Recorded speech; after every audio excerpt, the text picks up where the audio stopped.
Esses dias o nosso próprio filho mais velho, ele até falou assim, agora que vocês estão famosos na internet... Muitas aspas.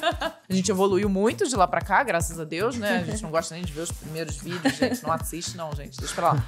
Claro que não são todas as nossas iniciativas, não. A gente tem muito fracasso também. Bom, a gente vai contar só as que deram certo. Deixa as outras. Não. O Gabriel ia pra casa só pra dormir. Ele vivia no modo zumbi, gente. Tô bem chocado com essa rotina, meu Deus do céu. E aí chegou uma hora que a gente realmente precisou escolher, pô, o que a gente tá gostando de fazer agora?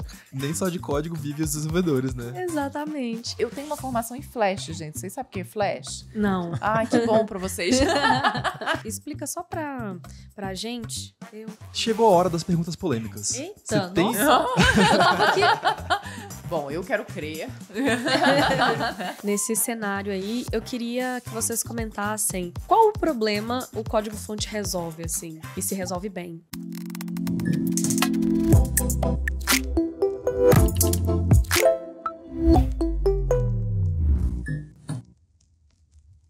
Chegou o grande momento, Evelyn. Chegou. Mais um Eficientes. Que rufem os tambores. Estamos começando mais um Eficientes aqui, conversando hoje com o Código-Fonte, que já vai se apresentar, porque antes você sabe que é de praxe. A famosa introdução, né? A famosa introdução. Reflexiva. Exatamente.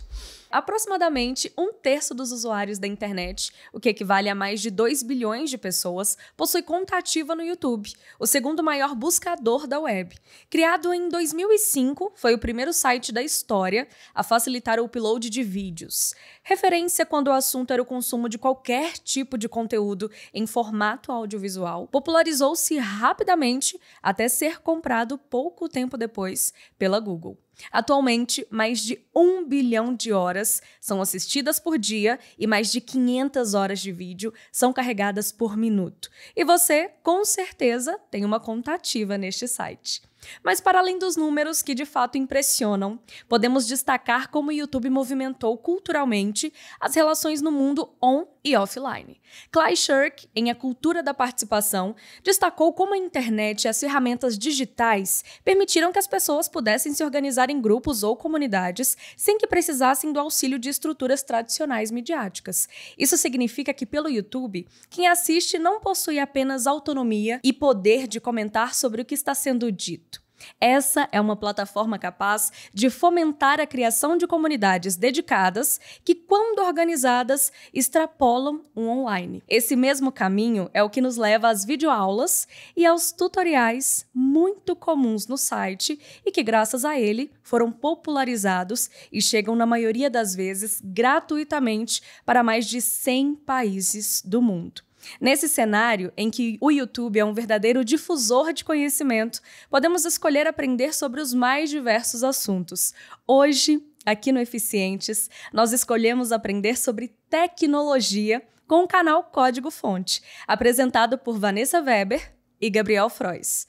Inscritos desde 2009, apenas 4 anos depois da criação do YouTube, e apaixonados por tecnologia desde 1996, esse é um casal que, sem dúvida, assistiu à evolução da plataforma, mas que hoje tem muito a nos contar sobre tecnologia para programadores e desenvolvedores. O Código-Fonte possui mais de 600 mil inscritos e aproximadamente 35 milhões de visualizações em seus mais de 700 vídeos. Que delícia! Então, vai ser um bate-papo com quem é especialista nesses assuntos há muitos anos. Sejam bem-vindos ao Eficientes Código-Fonte. Super bem-vindos, pessoal. É uma honra ter vocês aqui com a gente. Olha, um prazer imenso. Depois dessa introdução maravilhosa que você deu, estou aqui realmente. Eu acho que eu e o Gabriel, nós chegamos no YouTube, ainda era tudo mato, na internet também. Mas é um prazer imenso estar aqui no EFI conversando com vocês. É uma honra estar aqui para a gente conversar de tecnologia e também contar um pouco de como é nosso dia a dia, como é que é a produção de conteúdo e tudo isso que você disse, né? Para a gente, de alguma forma, conseguir mandar de volta todo aquele conteúdo que a gente tem de experiência, da gente compartilhar isso também.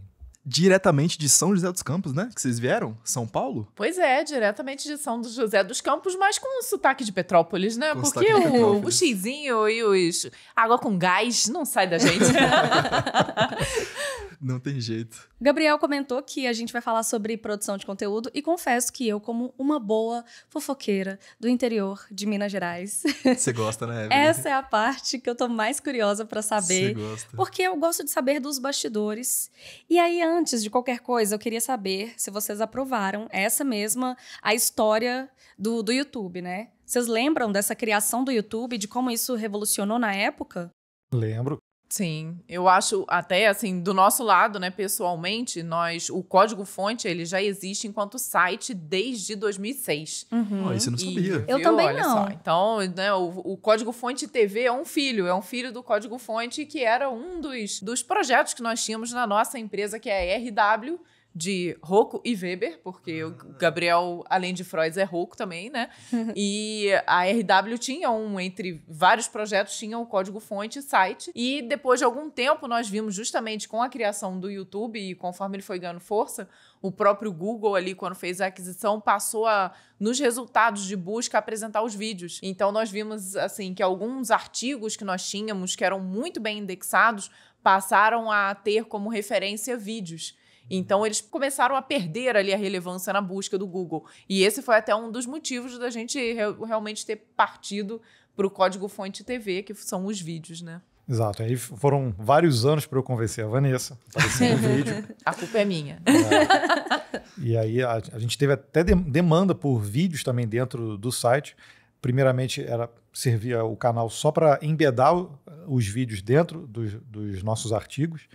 Então, a gente não usava o YouTube como fonte para propagar dentro da própria plataforma, né? Nós já tínhamos a nossa plataforma e aí era um hospedeiro ali de vídeos, né?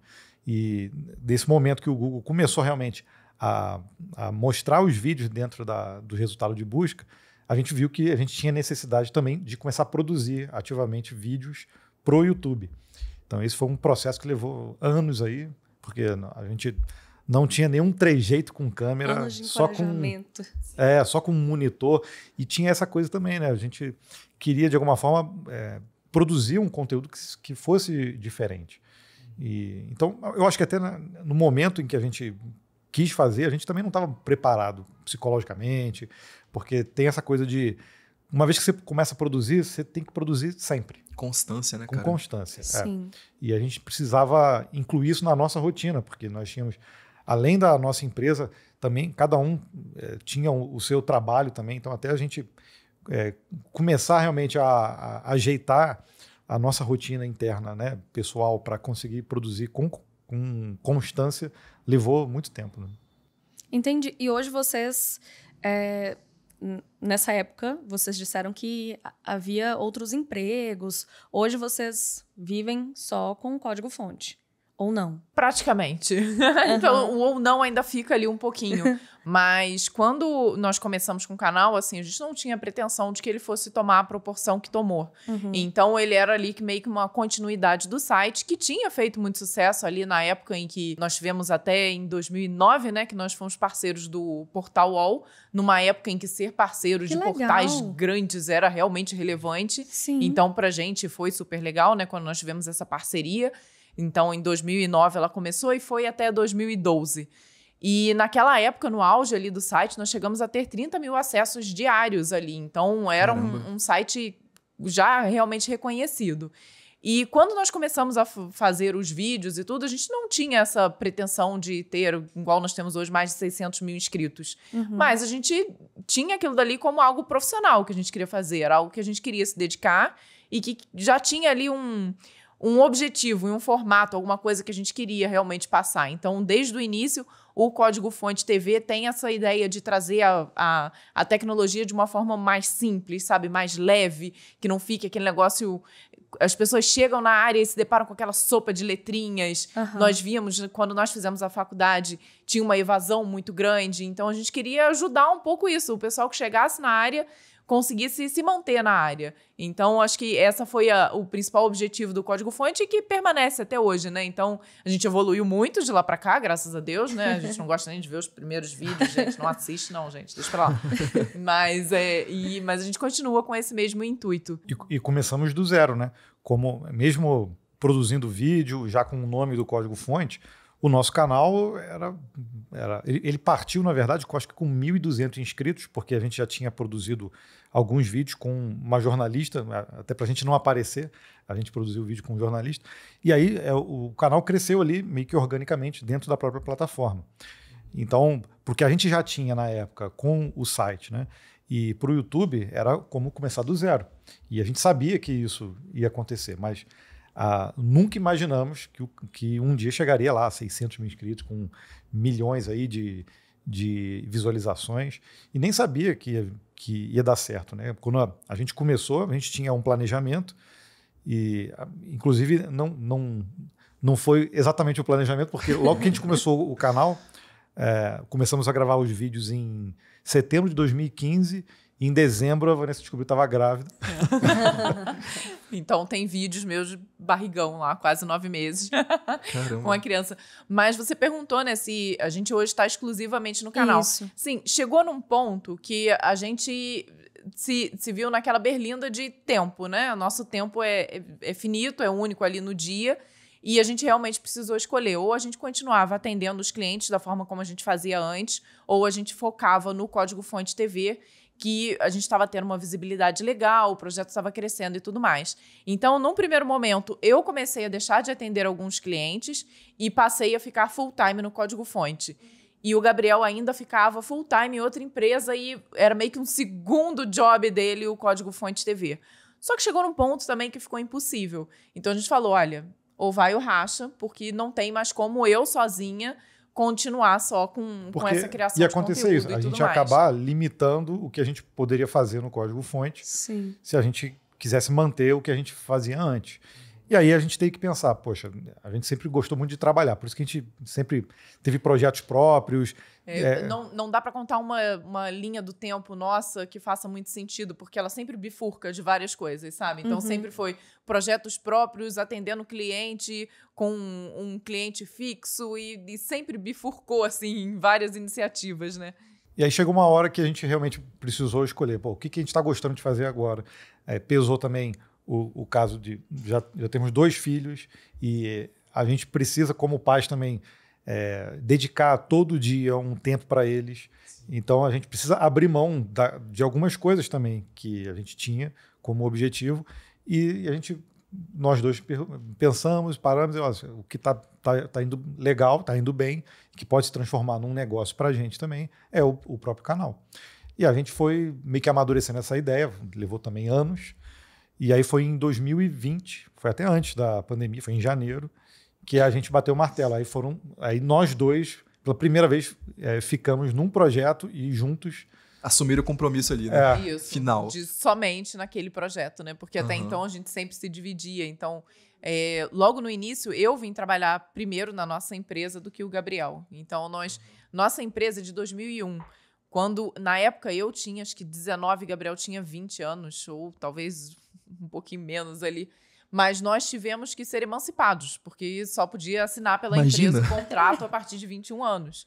Então, nós criamos a empresa primeiro, no ano seguinte nós casamos, a gente aproveitou, já estava emancipado, então casamos ali, aproveitamos de casar de uma vez, já somos sócios, né? Por que não casar? Casamos. E desde então a gente tem a empresa, mas ela rolava num primeiro momento totalmente em paralelo. Então o Gabriel trabalhava com alguns clientes, eu tinha o meu trabalho fixo, e aí começaram a surgir outros clientes, a gente foi começando a atender. Chegou num ponto que onde eu já estava ali meio que estagnada, não estava mais tão satisfeita, queria procurar outra oportunidade. E aí o Gabriel até virou para mim e falou, poxa, por que você não fica na RW? Você é empresário, eu não sabia. Você é empresária, olha, daí eu me descobri empresária, algo que eu não tinha de fato pensado. Então eu, desde 2005, eu já trabalho direto só na RW. Então eu tô no home office desde 2005, gente. Eu sou daquela... Empresária aos 19. Anos. Eu achei isso assim. Genial. E vocês formaram em quê? Olha, nós temos o ensino médio técnico em tecnologia e depois a gente fez ciência da computação. Era processamento de dados, depois virou técnico em informática no meio do caminho. Lá em Petrópolis. Em Petrópolis. E a partir dali nós fizemos a faculdade de ciência da computação com ênfase em análise de sistemas. Legal. Então temos essa faculdade. E depois, o que pra gente foi uma virada de chave também muito interessante para a parte da vida empresarial dos dois, é que nós fizemos um MBA em gestão empresarial. Então, isso também ali abriu muitas portas, né? Porque a gente vem de uma carga muito técnica e aí teve essa parte mais ali de até liderança, de administração mesmo, de empresa, da parte financeira. Então, tudo isso abriu muitas definição portas, de né? estratégias, conseguir gerir os Exatamente. projetos, gerir um pouco o tempo também, porque pra gente era assim, ó, de meia-noite a 1h da manhã, né, de meia-noite a meia-noite, dá para Dá para trabalhar. trabalhar. E a gente teve que aprender que não é bem assim, principalmente com os filhos, né?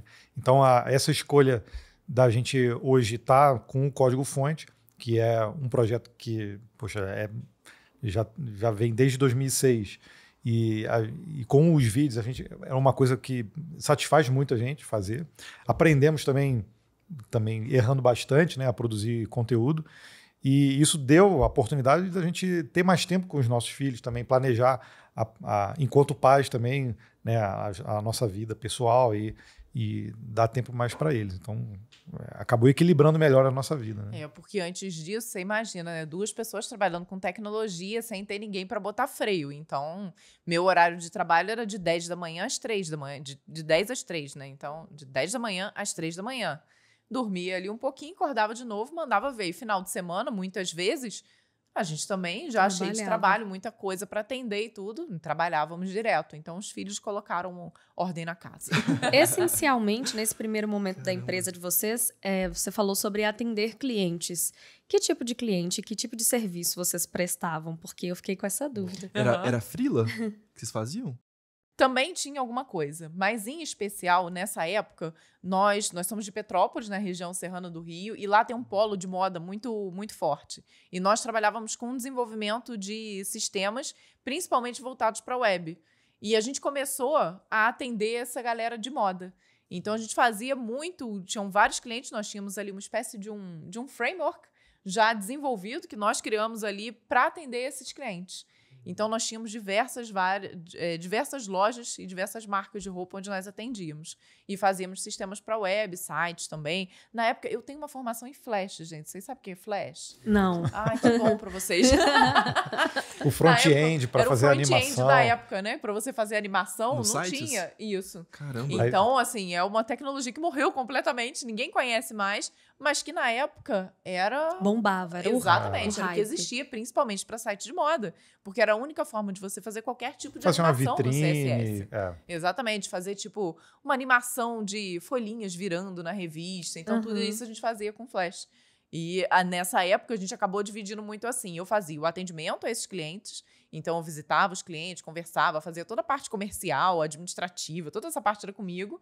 E quando precisava de, às vezes, alguma mudança, alguma coisa mais específica, vai ser um e-commerce e tudo, aí o Gabriel me ajudava com toda a parte do back-end ali, de trazer a tecnologia junto. Então, eu customizava a parte, o Gabriel entrava também com uma parte ali de código, e assim a gente conseguia ir atendendo. É porque a nossa plataforma que a gente criou era muito específica para atender aos lojistas lá, porque como é um polo de moda, o atendimento era essencialmente para atacadistas. Então, e vinham muitas pessoas de outras cidades comprar e revender, né, em outros lugares.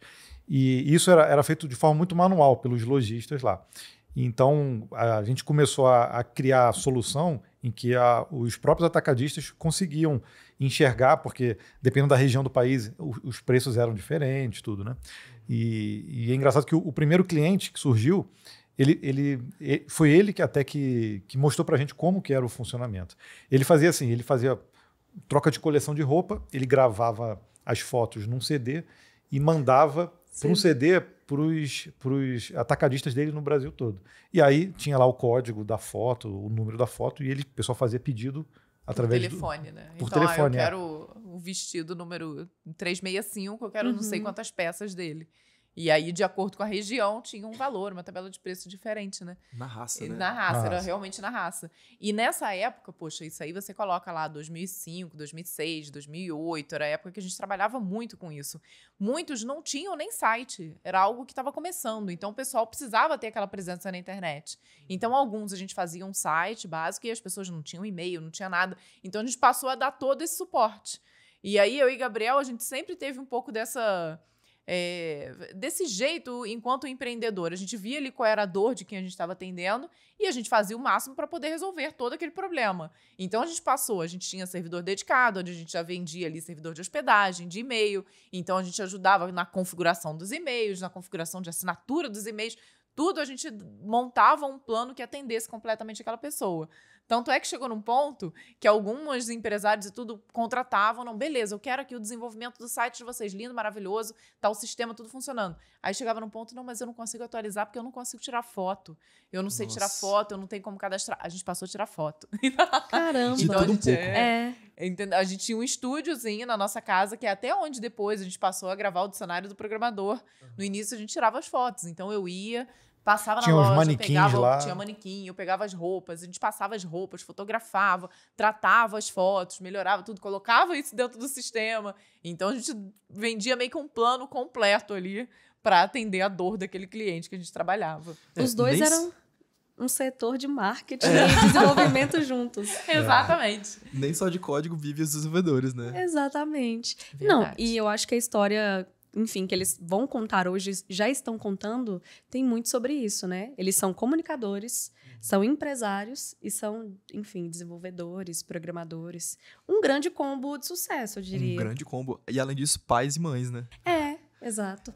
Eu queria saber, o que mudou na vida de vocês quando vieram os 2 filhos, né? A paternidade e a maternidade. O que mudou, assim, na rotina de vocês? Olha, muda muito, né? Eu falei, eles colocaram ordem na casa e, de fato, colocaram, né? Porque a gente gosta muito de trabalhar, todos os dois. A gente gosta muito do que a gente faz, sempre gostou. Tem esse perfil de, não, eu consigo atender, eu consigo fazer, eu vou aprender isso, eu vou, né, te ajudar naquilo. Então, a gente realmente vivia muito para aquilo. E os filhos conseguem te dar essa visão diferente de que, não, aguenta aí, isso aqui, a prioridade máxima tá aqui na minha frente, são os 2 filhos. E engraçado que muda até... Quando vem o primeiro é uma coisa, quando vem o segundo, ali exponencia, né, de alguma forma, o tempo que você tem que dar de dedicação para os 2.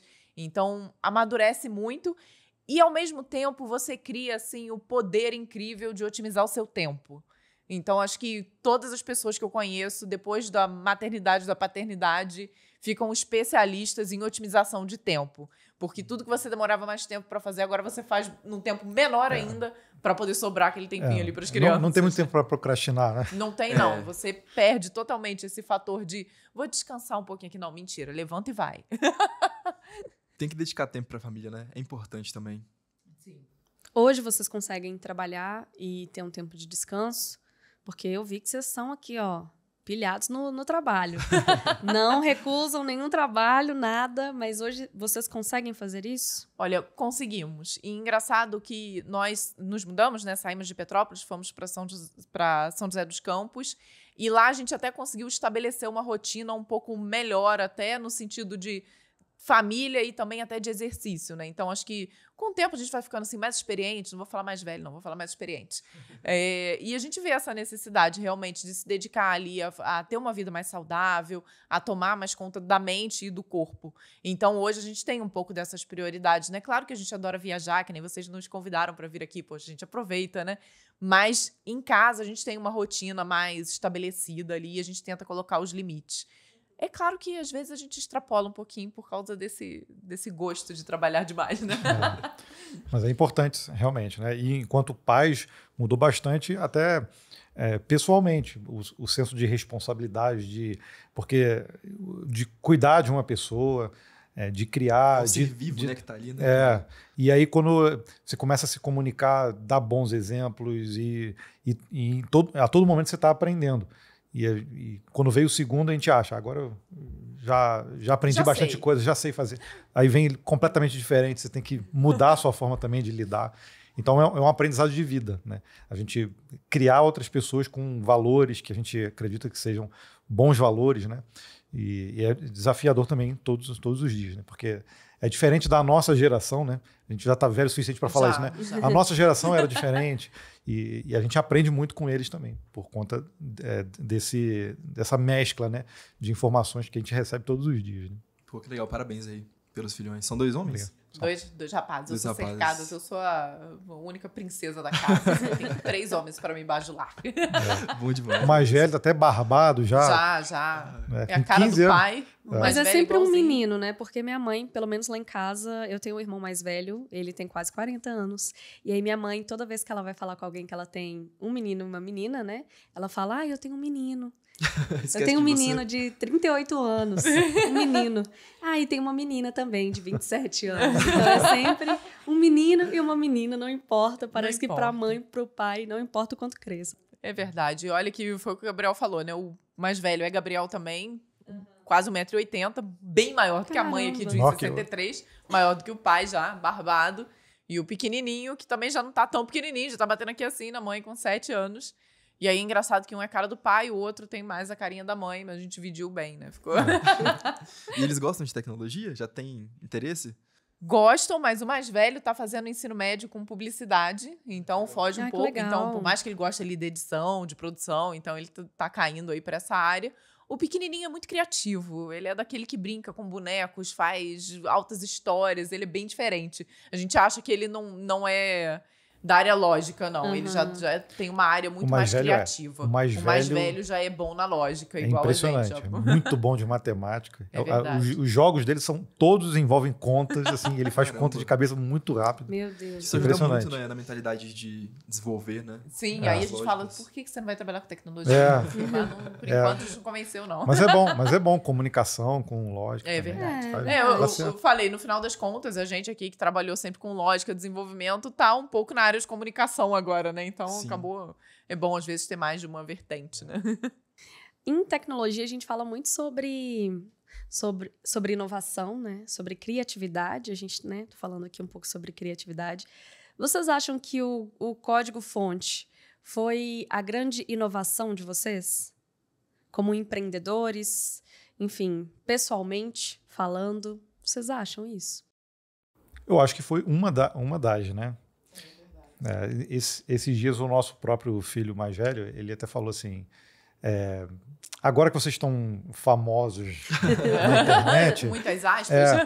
e ele só acompanha a nossa vida profissional muito agora por conta do código-fonte. E antes não, ele era menor, era uma criança. E ele falou, não, agora que vocês conseguiram fazer sucesso. Aí eu falei, não, cara. Poxa, a gente conseguiu construir nossa casa, não foi com o código-fonte, foi com a nossa empresa. E na história da nossa empresa, até por conta, quando a gente fez o MBA, e a gente ter conseguido focar num nicho de mercado que a gente acreditava na época que existia uma demanda e realmente existia, e a gente conseguiu rapidamente, até construindo o framework, construindo coisas lá, para a gente atender rapidamente vários clientes, isso fez a gente crescer rápido. Então, de certa forma, a gente estava inovando ali, ou criando um mercado que naquele momento não existia tanto na nossa região. Então, ali, eu me senti na época, quando a gente, em 6, 7 meses, a gente já estava com 30 clientes, e rápido foi 40 clientes. Caramba, muita gente. E ali, eu me senti, caramba, construímos do zero, a partir de uma ideia que a gente tinha, construímos algo ali, então eu me senti assim, fez sucesso, né? Assim como o código-fonte também no início. Claro que não são todas as nossas iniciativas, não. A gente tem muito fracasso também. Bom, a gente vai contar só as que deram certo, deixa as outras. Não. Contas Como- que deram errado também. Como todos os empreendedores, tem várias histórias de coisas que deram erradas também, né? Sim. Mas acho que o código-fonte tem essa inovação no sentido do formato que nós criamos ali, né? Então, quando nós começamos ali, era muito comum você ter aquele vídeo tutorial, aquela pessoa explicando, que ainda tem hoje em dia, que é importante, né? Sim. De ter. E nós queríamos algo um pouco diferente. Um pouco mais Queríamos didático. um pouco mais divertido. Porque, querendo ou não, ali, quando você tá no YouTube, você tem que ter um quezinho de entretenimento, né? Você precisa... Acho que isso faz parte do jogo. As pessoas estão ali para aprender, mas é bom você conseguir aprender de uma forma mais tranquila. Talvez essa tenha sido a parte que a gente tentou inovar um pouco mais. Mas ainda assim, existiam outros canais que faziam isso, outros canais lá fora, muitos canais que a gente tomou também como inspiração, às vezes não da área de tecnologia, mas de outras áreas. Mas, assim, pra gente, eu acho que o código-fonte, pra mim, pessoalmente, foi o maior desafio, né? Porque eu nunca me imaginei estar aqui falando no podcast, tagarelando loucamente. Eu sempre fui daquelas extremamente tímidas. Então, o tempo passa, mas eu acho que se eu pegar aqui num recorte de 10 anos atrás, eu perguntasse pra Vanessa, daqui a 10 anos você vai estar lá em Ouro Preto? Eu ia falar, claro que não. Vou tá tá louca, nada. Garota maluca. Então, foi bem desafiador nesse sentido, né? E aí envolve um pouco da criatividade, você tinha falado. Sim. Até a gente encontrar também o formato em que a gente sentia a vontade de gravar, porque os primeiros vídeos a gente ficava travado e a gente meio que emulava algo que a gente achava que ia ser legal.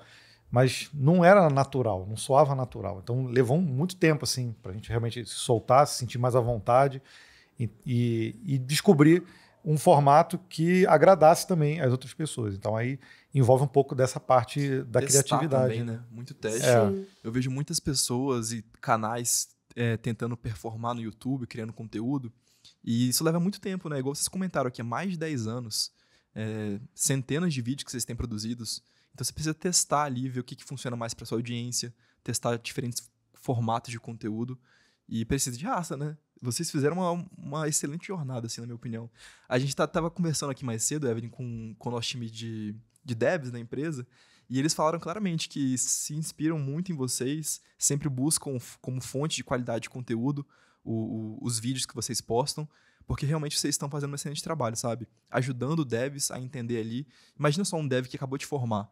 Sim. Ele fica muito perdido, né? Para onde que ele vai, qual linguagem ele precisa estudar, como que é empreender. Então, vocês estão fazendo um trabalho brilhante, assim, na minha opinião, em relação a essa educação de mercado, sabe? As pessoas realmente se inspiram muito em vocês.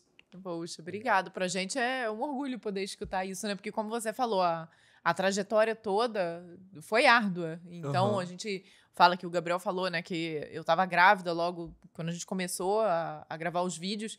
E a gente colocou ali como meta ter um vídeo por semana, pelo menos. Porque a gente sabia que se era pra dar certo, o YouTube necessita dessa recorrência, né? Você precisa ter ali algo mais certo e para as pessoas acostumarem e tudo. Então, assim, tiveram vídeos a gente insiste nas coisas também, nesse projeto. Às vezes insiste demais, entendeu? Tempo demais. Projetos que a gente pensa assim, Papai do Céu deu tantos sinais, por que a gente continuou? Mas a gente continuou. Mas o código-fonte não, é o outro que deu certo de fato. Mas, assim, tiveram vários vídeos, eu gravando de barrigão grávida, o Gabriel preparava todo o cenário e eu chegava, só sentava para poder gravar. Não conseguia respirar, porque a barriga era muito grande já no final de gravidez. Depois, tiveram momentos em que a gente estava gravando, a criança acordava, eu parava, amamentava. E isso, o Gabriel trabalhando, era 11 horas da noite, que era o horário que dava pra gente gravar. Então, eu botava a criança para dormir e ia gravar. Parava no meio, amamentava, botava a criança para dormir de novo, gravava de novo. Terminava, eu ia dormir, porque daqui a pouco a criança acordava, e o Gabriel ficava começava a editando. editar. Caramba, então, ele editava até tudo, 2 horas da manhã e no dia seguinte, 8 horas da manhã, ele estava de novo lá onde ele trabalhava. Então, assim, foi muito, muito pauleira pra gente. E por isso chegou num ponto que a gente falou, olha, tá bom, tá legal até aqui, tá crescendo, ou uma coisa ou outra. Não dava mais pra gente manter as duas coisas ao mesmo tempo. Sim, eu imagino. Tá vendo, Evelyn? Eu vejo vários canais que postam ali 5, 10, 20 vídeos e acham que é o suficiente. Sim, tá vendo? Você precisa de consistência, né? É Consistência, pra você aprender ali qual formato funciona melhor. Eu tô bem chocado com essa rotina, meu Deus do céu. Mas foi no início, assim. E aí falava, pô, então vocês ganhavam muita grana com o YouTube. Não, era não. projeto próprio, assim. Era... Na época, Mas não nessa ganhava época, nada. o YouTube já monetizava? Monetizava. Mas, veja bem, a gente tem um canal que é nichado. Uhum. Então, mesmo hoje que a gente tem um número de visualizações maior e tudo, a gente conta com os parceiros. Porque se contasse só com o YouTube, não teria como manter a gente, mais a equipe que a gente tem. Hoje a gente tem editor, tem quem ajuda a gente, às vezes, na criação da thumbnail, tem quem nos ajuda com a criação do conteúdo, pra gente fazer o compilado, que é o nosso podcast. Então, tem uma equipe, tem uma pessoa hoje cuidando da parte administrativa da empresa. Então, tem uma equipe grande hoje ali por trás que não aparece, né? Quem aparece somos eu e Gabriel. Embora muita coisa sejamos nós mesmos de fato, né? A parte técnica, quem cuida é a gente. Então, só com a monetização do YouTube, a gente não teria condição de fazer isso. Porque ganha muito os canais que têm milhões de inscritos, milhões de acessos e tudo. O nosso, por mais que seja grande, ainda é nichado, né? Vocês vão bater 1 milhão. Vocês vão bater 1 milhão. Com certeza. Espero. Com certeza. Eu acho que dá para chegar. Dá pra Tá, chegar. vai demorar um pouquinho ainda, mas acho que chegamos. E esse nome, código-fonte, de onde que Boa. veio essa inspiração, esse nome? Que é um nome bem impactante, Eu assim, gosto. né? Aham. Olha, o site surgiu em 2006, mas essa necessidade que a gente tinha de compartilhar código veio antes. E a ideia era só eu e Vanessa compartilhar, porque a gente trabalhava em lugares diferentes, em cidades diferentes. nessa época. O Gabriel ia pra casa só pra dormir, ele vivia no modo zumbi, gente. Porque eu trabalhava no Rio, a gente ainda estava fazendo faculdade, então eu chegava direto para pegar a segunda, terceira aula da faculdade, e a gente chegava em casa 11 horas da noite, caía na cama, 5h30 da manhã era o ônibus para eu descer pro Rio de novo. Deus. Vocês ralaram demais, viu? Muita coisa. Mas aí foi em 2005, 2004, a gente já estava nessa coisa de trabalhar em cidades diferentes, e aí eu falei, poxa, eu vou montar um site, um formato de blog mesmo, acho que nem existia o nome blog ainda, e era só para compartilhar. Então eu criei um domínio chamado, era o meu sobrenome, rocofrois.com. E ali eu alimentava com um código e a Vanessa consumia. Só que eu deixei público, né? Tinha uma homezinha só com os últimos códigos. E aí eu começou a ter acesso, começou a ser indexado e começou a ter acesso. Eu falei, caramba. Aí eu pensei, vou botar um banner. Aí eu botei um bannerzinho ali, aí começou a dar um dinheirinho. Eu falei, caramba. Poxa, eu vou e consumia muito o conteúdo da MSDN Brasil, MSDN, é verdade. que era a plataforma da Microsoft para desenvolvedores. E eles tinham também compartilhamento de código, tinha fórum de discussão, o pessoal era muito engajado. Eu ficava assim, muito feliz de colocar uma dúvida lá no fórum e ter um MVP lá da Microsoft respondendo. Eu falei, Que da hora, caramba, cara. olha. Que legal. E aí, quando eu comecei a responder as dúvidas, aquilo me deu uma satisfação gigante. Falei, pô, já tô aprendendo, tô conseguindo responder as dúvidas. E as pessoas agradeciam. Nossa, era isso mesmo, obrigado. E aí, quando eu já tinha esse rocofrois.com, e aí eu falei, poxa, a MSDN Brasil descontinuou o projeto. Eu falei, não, vou criar uma plataforma igualzinha. Com gamificação, tinha lojinha para trocar por produtos, por livros, essas coisas. E aí o site foi crescendo. Aí você já tinha mudado para código-fonte? Não, ainda não. Aí eu cheguei a registrar um domínio chamado webcódigos.com.br. Esse seria o código-fonte. Mas eu achei o nome... Eu só registrei porque estava disponível. E o códigofonte.com.br não estava disponível na época. Não estava, mas não estava sendo usado. Aí eu falei, não, esse nome ainda não tá bom. Sair de rocofrois.com para webcódigo Melhorou. É melhor. Mas não, tem que ser um nome que realmente mostre que é para programação. Aí eu fui atrás do domínio, códigofonte.com.br, fiz uma proposta lá para o dono do domínio. Me dá esse domínio. Te pago R$2. Foi mais do que isso. Foi mais. Ele cobrou um bom dinheiro, mas aí eu estava disposto já a investir nesse projeto, que a gente tinha outros projetos próprios também. E aí eu falei assim, não, vamos começar esse. E aí comprei o domínio e a plataforma já estava desenvolvida. E aí a gente colocou no ar. Aí virou códigofonte.com.br. No caso para o YouTube, quando a gente acrescentou o TV no final, né, Código Fonte TV, porque a gente também tinha essa intenção não de fazer o mesmo formato de vídeo, fazer vídeos diferentes. Então daí surgiu a ideia de fazer vlog, de fazer o dicionário do programador, depois veio o CDF Café, que também tem um outro estilo, e aí veio também o Mão no Código, que aí seria a nossa versão do tutorial, né? E aí acabou sendo TV por causa disso. Era a sensação de que você tem mais de um canal ali para você assistir, vários programas para você ver dentro do mesmo canal. Né? Eu achei genial. Eu TV também. realmente muito audiovisual, né? Sim. Conteúdo em vídeo. Eu acho que tá um pouquinho ultrapassado. Hoje a gente pensa, esse TV tá meio velho, não? Uhum.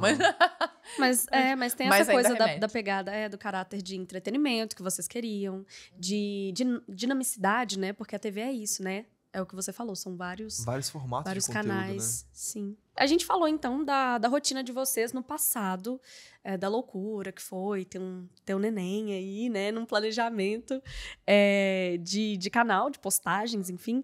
Como que tá a rotina de vocês hoje para as gravações? Ah, e uma outra coisa que eu queria saber, já emendando uma pergunta na outra, desculpa. Mas vocês ainda continuam com o site, com os artigos? Vocês continuam escrevendo?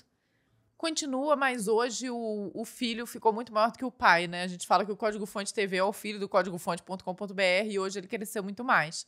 Então, hoje, acho que até como a demanda ali continua muito, pelo menos pra gente ali no YouTube, a gente acabou priorizando muito mais a criação de conteúdo no canal do que no site em si. Cara, a nossa rotina continua meio maluca, né? Eu acho que dá pra perceber pelas nossas postagens e tudo que a gente, né, nesse momento, a gente, na proximidade que nós estamos ali de São Paulo, então a gente tem participado de muitos eventos, coisa que a gente não fazia antes. Então a gente consegue realmente participar de podcast, de evento, de ir até as empresas. Então tudo isso abriu um leque diferente pra gente dessa convivência com as pessoas, que é muito legal. Então a gente está encaixando isso daí, as palestras que a gente tem feito em algumas instituições de ensino, empresas também. Então tudo isso é algo novo que está acontecendo. Eu acho que eu e Gabriel, a gente está sempre, de alguma forma, ali inovando na nossa rotina. Então quando começa a ficar um pouquinho parecido demais, a gente inventa uma coisa diferente. Mas hoje nós temos uma equipe, como eu falei ali, trabalhando com a gente no Código Fonte, mas a parte do conteúdo, praticamente somos eu e Gabriel que criamos tudo. Então, nós estamos sempre ali em busca de pessoas que estejam a fim de colaborar com a gente, de trabalhar com a gente nessa criação de conteúdo. Mas é difícil encontrar, né? Porque nós temos um mercado de tecnologia ali que está com uma demanda muito grande. E você trazer um desenvolvedor para criar conteúdo não é muito fácil, porque, poxa, eles têm ali a oportunidade de estar trabalhando em grandes empresas, em grandes projetos e tudo, e às vezes não querem sair daquilo dali para criação de conteúdo, né? Então, é diferente. Às vezes com oportunidade de trabalhar para empresas lá fora. Então, a gente está sempre em busca, mas a gente sofre do mesmo problema que as empresas para conseguir encontrar a mão de obra, né? E, além disso, assim, a gente faz, então, essa criação do conteúdo, toma muito cuidado ali na escolha dos parceiros que vão estar ali com a gente, que é algo que acontece muito hoje. Então, para a gente criar o conteúdo e para a gente se manter nessa dinâmica de criação e tudo, a gente conta com os parceiros, né? Como a EFI já é há algum tempo da gente também. Mas a gente tem toda essa seleção de que encontrar também um parceiro que seja legal pra gente, que seja legal pra nossa audiência, porque todo mundo tem que sair ganhando com essa parceria, né? Então a parte mais operacional do canal em si, a gente tem pessoas que já estão cuidando. E aí deixa esse foco maior para a criação realmente de conteúdo, que também não é trivial, né? Por mais que a gente já esteja há muitos anos na área de tecnologia, tem muitas coisas que a gente precisa continuar estudando. Sim. Né? Que surge, né, cara? Que surge. Então, por isso que nossos cards do Trello lá são infinitos de temas. Então, por exemplo, tem muita gente pedindo agora dicionário de programador de HTMX, que é uma tecnologia que a gente nem sabe se vai vingar.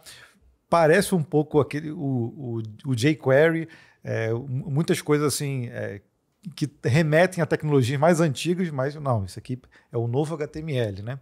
E isso aí a demanda da gente também estudar, entender um pouco da tecnologia que está ali, qual é a proposta, e da gente criar o conteúdo que seja num formato e que é a nossa dor, é pegar aquilo e tentar simplificar para uma pessoa que nunca viu, colocar para entender aquilo.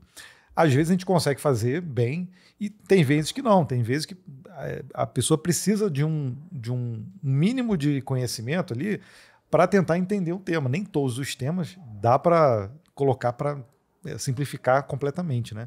Então essa é a dor que a gente tem na criação do nosso conteúdo. Né? E a gente até brinca que às vezes a gente não termina um determinado roteiro, a gente abandona. Porque, né, você tá ali falando de uma tecnologia, você nunca sabe até que ponto você vai.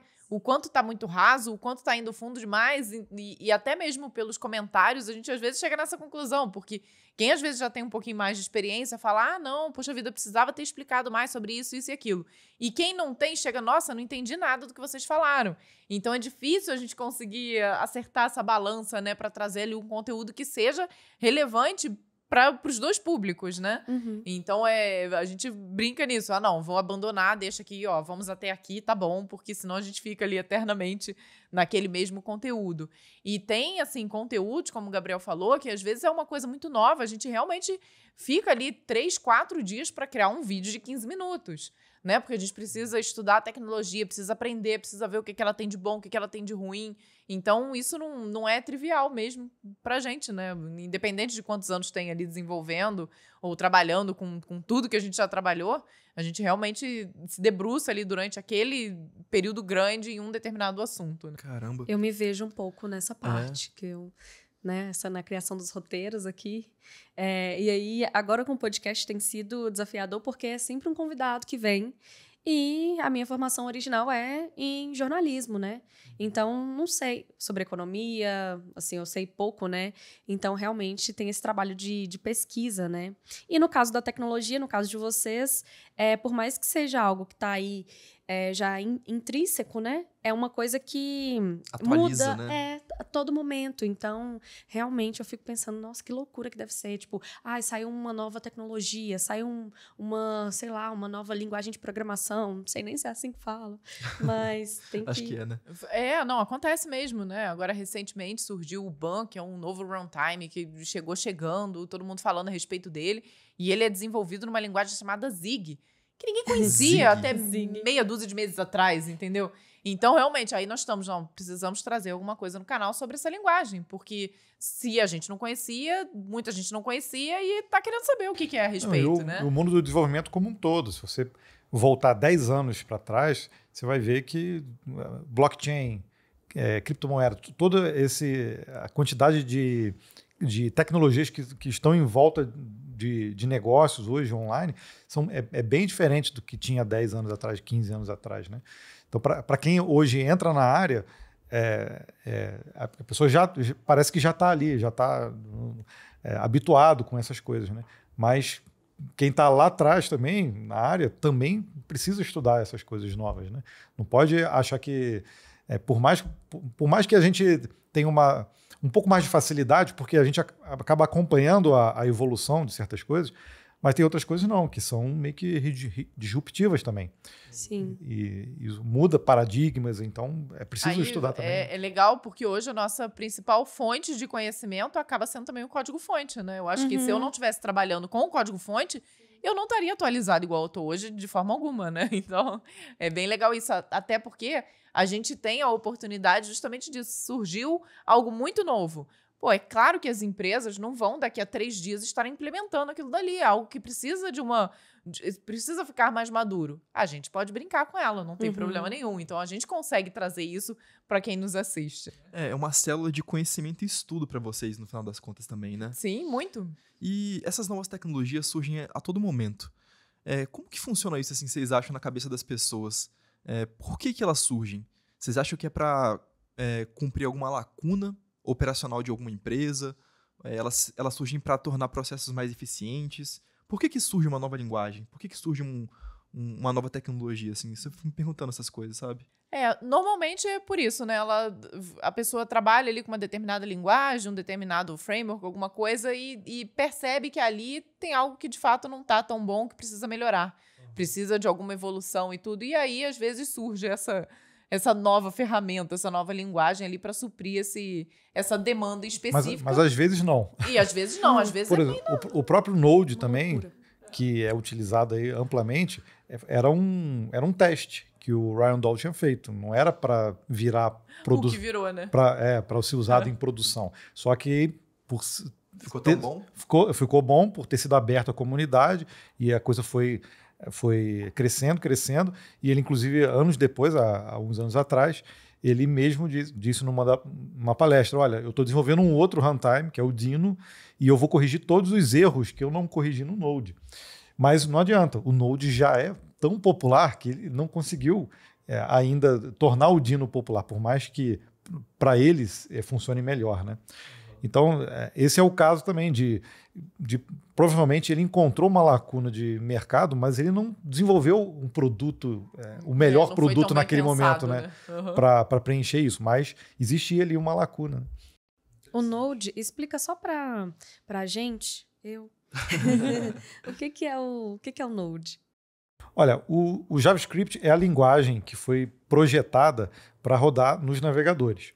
O primeiro navegador que colocou o JavaScript foi o Netscape, lá no iniciozinho, né? A Microsoft tinha o equivalente, que era o VBScript. Então, todos para rodar no próprio navegador. E era coisa para validar formulário. Ver se você colocou o CEP correto. A gente usava muito para esse tipo de coisa. Então, né? o JavaScript foi criado com uma linguagem muito simples também. Em alguns dias, não foi também? Foram poucos dias. Rapidinho, fizeram assim também. E aí, o Ryan Dahl, ele criou um Node, na verdade, para o JavaScript ter a capacidade de rodar fora do navegador. E aí isso deu uma forma de colocar ele também rodando como back-end. Então, você pode criar várias ferramentas usando o JavaScript, não necessariamente dentro do navegador. No fim das contas, ele usa um motor que é usado nos navegadores. Os navegadores para interpretar o JavaScript. Existem dois essenciais hoje, que é um da Apple e o do Chrome, que é o V8. Esse V8 ele é usado, inclusive, agora no próprio Edge da Microsoft. Então, a Microsoft se rendeu também ao próprio... Já se rendeu ao JavaScript há muito tempo e recentemente ali se rendeu também ao então, V8. Ele criou um Node que utiliza esse motor V8, que é fora do navegador, e aí ele meio que interpreta o JavaScript. Só que deu a capacidade do JavaScript ir para o back-end. E aí ele tomou uma proporção, porque já existiam milhões de desenvolvedores de JavaScript, e agora esse desenvolvedor poderia criar uma solução completa, tanto para front-end quanto para back-end. Então, mesmo que a ferramenta não estava madura o suficiente no início, isso deixou popular muito rápido, né? Esse tipo de solução.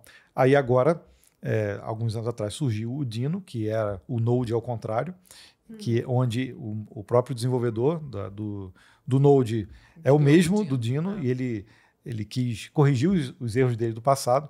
E esse ano saiu a versão 1.0 do BAM, que é um outro runtime, que aí usa o JavaScript, Apple, né? que é o JavaScript Core, não usa o V8, e que seria um novo concorrente aí do Node, né? Mas o Node é tão popular que é difícil também de tirar o reino, porque ele é open source, ele tem muitas contribuições da comunidade, a comunidade é gigante, e ele continua evoluindo também. Né? O open source significa que o código é aberto. Exato. Ele é aberto e as pessoas podem contribuir com ele. Né? Isso é legal, cara. E aí tem vários tipos de licença, né? Então, você tem aquele tipo de licença onde você pode pegar o código e criar um outro produto seu a partir daquele. Tem um tipo de licença em que você pode utilizar, mas você precisa fazer referência da onde veio. Então, mesmo sendo open source, né, você tem as licenças diferentes. Tipos de não você sabia pode utilizar disso. o código. Mas, essencialmente, ele é aberto, ele pode sofrer alterações, você pode fazer sugestões. Mas os projetos open source grandes, como o próprio kernel do Linux, o Node, o processo todo para você fazer uma alteração é tão grande que, às vezes, dependendo da demanda da empresa ou do projeto, vale a pena você pegar o projeto original e você implementar a sua mudança, né? Que às vezes é uma coisa específica que você tem ali, uma demanda específica e que não necessariamente vai atender a todo mundo. Não vai ser uma demanda para todos. Né? Entendi. O JavaScript, o Python são uma das principais linguagens de programação do mundo, né? Mas mais famosas, assim. Na visão de vocês, o que torna uma linguagem de programação uma boa linguagem de programação? Acho que ela precisa resolver um problema. Então é isso que a gente faz, né? Hoje o Python é uma linguagem que está sendo muito utilizada, que é uma linguagem antiga, né? Ela já foi criada há muitos anos e não tinha essa visibilidade que ela tem hoje, mas porque ela trouxe muitas ferramentas para você trabalhar com dados. Então ela tem essa facilidade. Por isso ela está sendo muito falada e muito utilizada hoje, porque ela é fácil de aprender e tem esse diferencial de trabalhar com dados ali de uma forma muito bem, né? Com No mundo científico, ela já era muito utilizada por não programadores. Então, quando eles precisavam automatizar algumas tarefas, precisavam fazer leituras de dados em grande quantidade, elas já tinham bibliotecas ali que eram bem específicas para resolver esse tipo de problema, né? Então, no meio acadêmico, no meio científico, já era muito utilizado. E aí, com o advento aí de Big Data, Machine Learning, então, ela é uma das linguagens que já tinham uma gama de ferramentas grandes para uso desse tipo de demanda. E aí, o Python é que é de 91, se eu não me engano, ou 92. Java é de 95, né? Então é uma linguagem considerada antiga, tem os seus problemas, né, de performance, mas isso, por outro lado, é compensado pela facilidade de uso, pelas ferramentas muito boas que ela tem. Então, de certa forma, ela preenche uma lacuna grande de mercado e faz com que ela, de início, era usada só para um nicho, hoje ela é popular aí no mundo do desenvolvimento também. E é popular ao ponto de ter sido incluída no Excel. Então, hoje o Excel já está começando a trabalhar com Python como linguagem, né? Então, vai popularizar ainda mais, mesmo para quem não é da área de desenvolvimento. Já o JavaScript, eu acho que vem justamente do fato dela ser uma linguagem para web, né? Então, ser interpretada ali por qualquer navegador já fez dela uma linguagem muito popular e muito poderosa nesse sentido. E aí, trazendo com Node, você trabalhando com os outros lados dessa linguagem, ela acabou também ganhando aí, exponenciou a popularidade do JavaScript, né? E evoluiu muito também a linguagem, né? É interessante que eu formei em engenharia, né? Aí na faculdade eu tive 2 cadeiras de programação. Eu aprendi Skylab, não sei se vocês lembram dessa linguagem. Já ouvi falar, bem mas nunca me ruinzinha, ensinou. né? E depois eu evolui para C++, C++ ali. E eu sempre ouvi falar muito bem do Python. Python e JavaScript eram sempre referências, né? Eu acho que hoje eles estão dominando, né? Sim, mas a gente fala delas, né? Mas falar de C e C++ também são linguagens que têm também um espaço muito grande, né? Então, você pega a maioria dos runtimes e tudo, é construído em C e C++. Se você vai trabalhar na área de games, o C++ também tem ali é muito forte, né? No desenvolvimento de games. Então, vocês acham que essas linguagens estão dominando o mundo hoje? É muito relativo também ao que o mercado pede para os desenvolvedores, certo? Você tem alguma pesquisa que fala sobre as linguagens mais utilizadas no mundo? É o que as empresas realmente pedem? Olha, a gente tem uma pesquisa salarial, né? E ela acaba mostrando um pouco o que os desenvolvedores usam de tecnologia, porque a gente tem um corte também para linguagens, né? E realmente, como hoje muitos dos sistemas rodam para a web, o JavaScript acaba dominando, porque mesmo que você vai estudar, se você for trabalhar com full stack, mesmo que você use C#, Java, você vai ter que entender um pouco de JavaScript também. Então, todo mundo acaba sendo programador JavaScript também. Por isso que uma vez você estuda JavaScript, poxa, se eu consigo levar para o back-end, é o melhor dos mundos, né? Para muitas situações. Então, essas linguagens que atendem essas demandas, elas vão continuar aí por muitos anos, porque ainda mais agora com o uso de inteligência artificial, tudo que conseguir, de certa forma, manipular dados de forma fácil, como o Python faz, isso vai melhorar ainda mais a eficiência dos projetos, né? Então, nós, por exemplo, temos essa nossa pesquisa salarial, já está na 3ª edição, e nós para poder processar os dados é só Python. Mas para mostrar os dados, a gente usa o JavaScript no back-end também, com o Node, usa Next e usa o React no front-end. Então, para a web é imbatível isso, né? Mas para processamento de dados, a gente caiu logo para o Python, né? Interessante. Eu tenho uma pergunta agora. A gente está falando sobre resolução de problemas e caminhando nesse cenário aí, eu queria que vocês comentassem qual o problema o código-fonte resolve, assim, e se resolve bem. Pergunta profunda. Bom, eu quero crer. Acredito, espero que a gente esteja conseguindo fazer com que as pessoas evoluam na área de tecnologia. Então, assim, pelo menos o feedback que nós temos, assim, né, no dia a dia, conversando com quem segue a gente, é de que ele consegue ajudar em algumas frentes. Então, ele ajuda quem está chegando e não conhece nada, precisa entender, incluindo até pessoas que não são da área. Então, nós temos, assim, feedbacks de pessoas que são da área de RH, que está trabalhando para contratar pessoas da área de tecnologia, que precisam entender um pouquinho ali dos termos. Então, a gente consegue dar uma luz no fim do túnel para essas pessoas. Mas a gente também tem muito feedback, né, através da pesquisa salarial, de pessoas que já estão no mercado, que estão chegando no mercado e querem entender um pouco mais como é que é o dia a dia, como é que as pessoas estão trabalhando, o que elas estão ganhando, qual é a faixa salarial, se eu estudar mais, eu tendo a ganhar mais, tendo a ganhar menos, né? Faz diferença fazer a faculdade? Não faz. Então, a gente acho que também consegue ajudar um pouco nisso com a nossa pesquisa. Não, o nosso intuito sempre foi tentar realmente desmistificar um pouco a área de desenvolvimento. A primeira intenção foi na nossa faculdade, que a gente via que existia uma evasão grande. Infelizmente, essa evasão ainda existe muito. Então, o nosso objetivo ali principal é justamente tentar trazer as pessoas para a área de tecnologia, mesmo que elas não se tornem desenvolvedores de software, mas pelo fato do mundo hoje ser tecnológico, todas as empresas hoje, de alguma forma, precisam ter uma parte forte de tecnologia.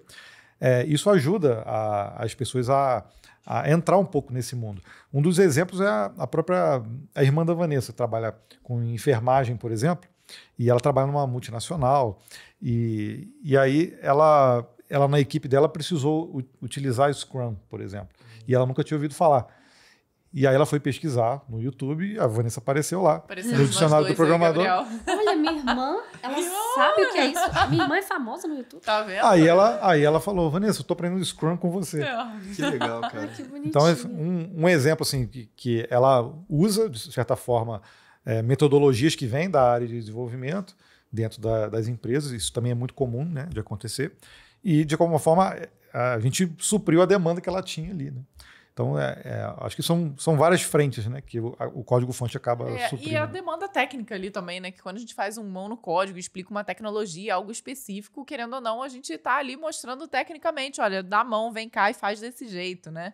Quando a gente faz vídeo, que nem a gente fez com vocês também, poxa, mostrando ali, ó, não, tem uma API Pix aqui que você pode utilizar, como é que ela funciona. Então, isso também auxilia quem tá ali no dia a dia, né? Que tem um problema para resolver e a gente consegue apresentar uma possível solução para ela. Então, acho que tudo isso a gente consegue atingir, assim, eu espero. Sim. No final das contas, foi apenas uma pergunta retórica, né? Porque a gente sabe, o Murilo comentou mais cedo e realmente o canal de vocês tem um grande potencial, né? De ser um canal instrutivo, né? É um canal instrutivo. Enfim. Então, agora, mudando um pouco de assunto, ainda sobre o canal, mas ali rotinas de gravações. Vocês comentaram antes que é uma tarefa árdua, né? Fazer os roteiros, pesquisas. E aí eu queria saber se existe alguma estratégia que vocês utilizam. E aí vocês podem falar sobre, não sei, outros portais que vocês acessam, ou se vocês têm uma comunidade tecnológica do código-fonte, e dali vem também, né, a inspiração para temas, para os vídeos. Quais são as estratégias que vocês utilizam para fazer essa curadoria dos temas e para, enfim, da fazer onde os vem as vídeos? inspirações? Da onde vem? Da gringa aqui no Brasil? Os primeiros vídeos, a estratégia era simplesmente assim, vamos falar do que a gente domina mais. Quando a gente foi construindo a audiência, e a gente construiu a audiência através dos comentários. Os poucos que tinham lá eram suficientes já para a gente saber, olha, o que você gostou, o que você não gostou, o que faltou aqui. Perguntar, né, cara? A audiência. E aí,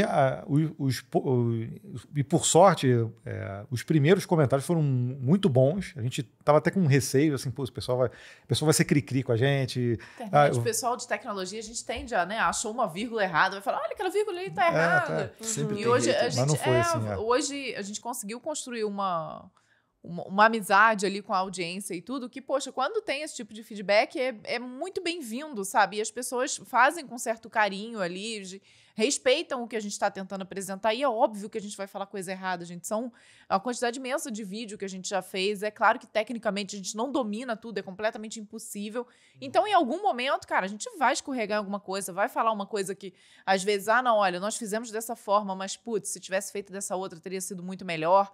Então, a gente hoje tem esse relacionamento ali com o pessoal da nossa comunidade que consegue trazer esse feedback de uma forma produtiva e não pejorativa, entendeu? Aí nesses primeiros, era esse feedback da audiência gerava demanda pra gente. E os primeiros conteúdos era justamente aquilo que a gente dominava mais e a gente conseguia produzir mais rápido, né?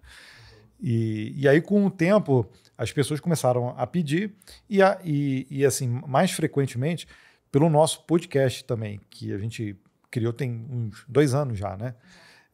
E a gente tem um outro canal também, que é o Compilado, que é justamente trazendo as novidades, né? Em relação a notícias, seja de mercado, seja de tecnologias. Ele é mais curtinho, o compilado, né? Ele é mais curtinho. Então, é uma forma da gente também se atualizar e a gente também consegue saber para onde está indo as tecnologias. E isso gera demanda também para a gente criar o conteúdo para o código-fonte. Então, por exemplo, o BAM, que é esse runtime novo, que saiu agora na versão 1.0, há 1 ano e pouco atrás, a gente falou dele, quando estava lá em beta teste ainda. E a gente sabia que em algum momento ele ia ser lançado. E os testes já eram promissores, então a gente já conhecia ele lá atrás por conta do compilado. Então, quando lançou, e isso que assim, de certa forma, dá uma... a gente fica muito feliz com isso, porque praticamente toda a tecnologia que lança, e a gente fala no compilado ou no código-fonte, a gente se conecta automaticamente com as pessoas que criam aquilo. Então, o BAM foi que a gente falou no compilado. Aí no episódio teve uma pessoa que falou assim, olha, eu sou um brasileiro, eu desenvolvo lá. Eu sou um dos 6 desenvolvedores, sou um dos 6 devs que desenvolve lá. E se vocês quiserem saber mais coisa, poxa, tô aberto. Aí eu falei assim, pô, não, você vai participar. Não, vamos fazer um podcast. Você vai participar de um vídeo com a gente. Aí convidamos ele, fizemos uma live com várias pessoas com 3 desenvolvedores brasileiros. Um do Node, do Dino e do BAM. E aí fizemos meio que uma batalha ali de runtimes e cada um falando assim as características, né, da tecnologia. Cada um deles. Outro que marcou a gente também, nós recentemente falamos em uma notícia também de que a IBM lançou, através de inteligência artificial, uma ferramenta que convertia código em COBOL para Java. Só que na hora, a gente não entendeu exatamente como ela funcionava. Então ficou meio que no ar, assim, a gente comentou a notícia, mas a gente ficou meio que sem saber exatamente o que era. Na segunda-feira seguinte, tinha um rapaz da IBM no meu e-mail falando, olha, que era o responsável pela tecnologia. Que era o responsável, caramba, eu vi que vocês falaram e tudo mais, e que ficou um pouquinho no ar. Quer marcar um call, alguma coisa para eu te explicar? Eu falei, poxa, não, faz o seguinte, grava um videozinho que a gente coloca. E aí, dito e feito, eles foram lá na IBM, gravaram um vídeo, mandaram pra gente, a gente no compilado seguinte postou. Então é muito legal, porque bem ou mal, assim, a gente agora consegue fazer essa ponte entre grandes empresas, grandes soluções e trazer isso para nossa audiência, né? Então isso pra gente é incrível, né? Então essa é uma das maiores fontes de inspiração hoje. E aí, gente, a tecnologia, né? Porque cada vez que a gente fala uma coisa, lá nos comentários você vai ver, tem outras 30 pra gente falar a respeito. Então nós temos um Trello lá, separado por tipo de vídeo ali que a gente faz. Esse aqui é bom para mão no código, esse aqui é dicionário, esse aqui a gente vai comentar a respeito de mercado, então vamos fazer um CDF Café. E aí tem temas infinitos por lá. O CDF Café seria o quê? O CDF Café é onde a gente fala um pouco mais livremente. Então, é meio que esse bate-papo que a gente está tendo aqui. Somos eu e Gabriel, às vezes, debruçados sobre um determinado assunto. Nós criamos na pandemia, porque todo mundo foi trabalhar remoto e aí acabou o cafezinho da empresa. Então, a nossa ideia era, poxa, vamos criar um quadro que é o cafezinho da empresa. Exato. Então, aí, às vezes, é um assunto mais simples, que não é tão técnico, às vezes é alguma coisa justamente, foi lançada uma determinada tecnologia de inteligência artificial, putz, o que isso pode impactar e tudo mais. Então, a gente traz ali, às vezes, uma notícia, traz o ponto de vista de algumas empresas e tudo, e a gente dá a nossa opinião. Então, é um pouco mais disso, entendeu? É algo mais opinativo ali. A gente consegue um bate-papo entre nós dois. A galera gosta também dessas conversas. Gosta. Fica legal, fica mais leve, né? Porque tem alguns conteúdos que são mais densos, né? Às vezes a gente faz um dicionário do programador sobre uma determinada tecnologia, que é um conteúdo que você tem ali 8, 10, 15 minutos para falar da tecnologia, é plá. Conteúdo, não tem tempo de dar uma respirada, um sorriso, nada disso. E esse outro já tem um pouquinho mais desse direcionamento. Para brincar, né? Essa descontração. Né? Se bem que a gente brinca até no dicionário do programador, né? Tem um dicionário para mim que foi emblemático, que nós fomos mostrar um tipo de arquitetura que se chama MVC. Não vou entrar aqui nos pormenores, né? da arquitetura, mas a gente utilizou para demonstrar uma Barbie, um Max Steel e um caldeirão de bruxa. Então eu tenho certeza que ninguém nunca fez nada parecido no mundo. Assim. Demonstrar como você fala? Assim. Para mostrar como é que era a separação dessa arquitetura. Tipo, visual, assim? Então eu peguei a minha Barbie mesmo, que eu tenho de infância lá guardada. Caramba. E a gente usou ela no exemplo, como a gente misturava as coisas, né? No caldeirão de bruxa, o Max Steel, e para mostrar como é que aquilo ali sairia no final. Então foi bem louco, tem algumas coisas assim. Que da hora. Vocês começaram a falar sobre inteligência artificial, queria pegar um gancho nisso.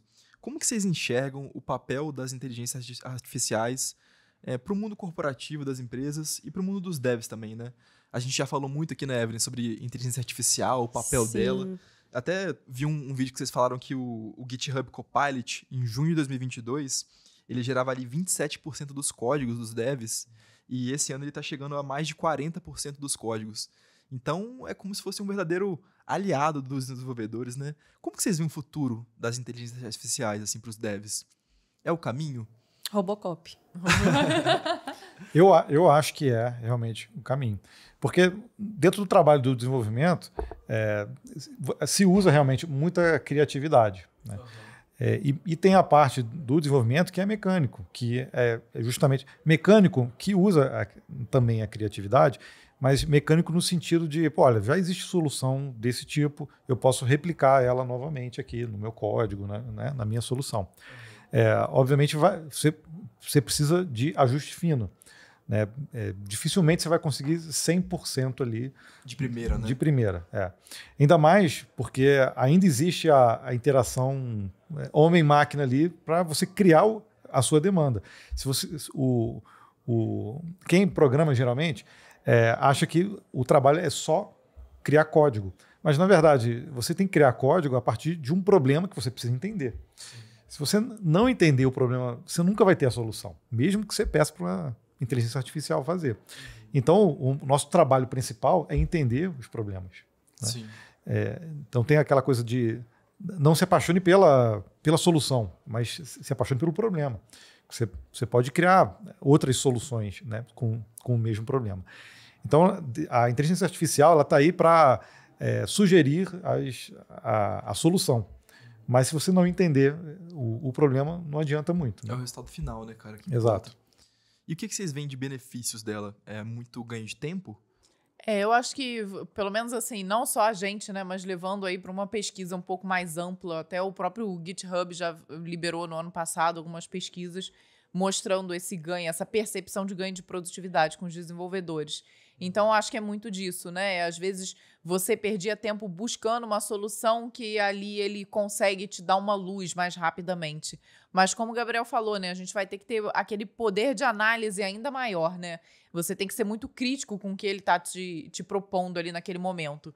Porque o que a gente viu também ao longo do pouco tempo que está disponível é que rolou uma certa, entre aspas, aqui, emburrecida, né? Da inteligência artificial. Então, que a qualidade, às vezes, de um determinado código que está gerando está inferior ao que era algum tempo atrás. Então, acho que todos esses ajustes ainda vão precisar ser feitos. Porque cada vez que a ferramenta vai popularizando, você precisa, por exemplo, de mais velocidade de resposta. E nesse momento, quando o GPT-4, por exemplo, é um grande exemplo, que ele dá respostas super acuradas. Mas a partir do momento que milhões de pessoas começam a perguntar, a capacidade computacional para responder isso tudo, essas demandas todas, aumenta também.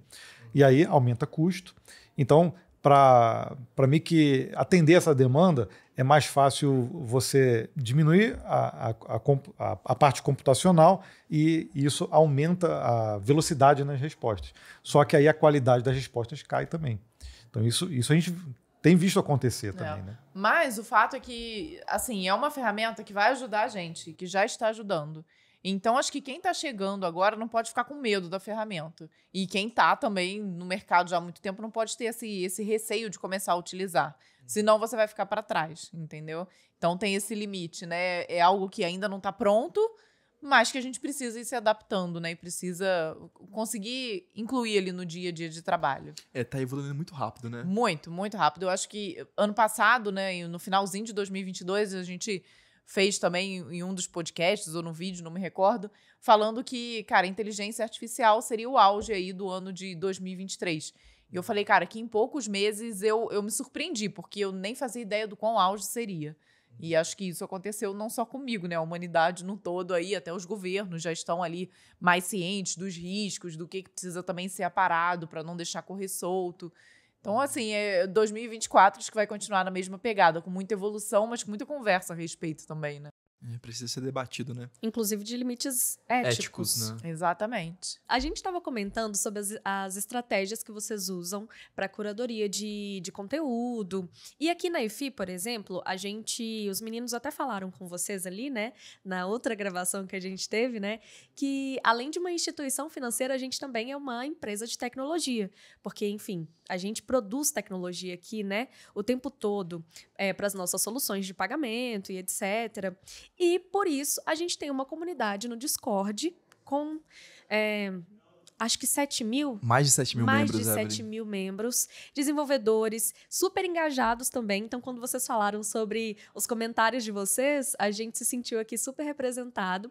Claro, né? Vocês têm uma grandíssima comunidade. Mas a gente também tem aqui a nossa comunidade no Discord.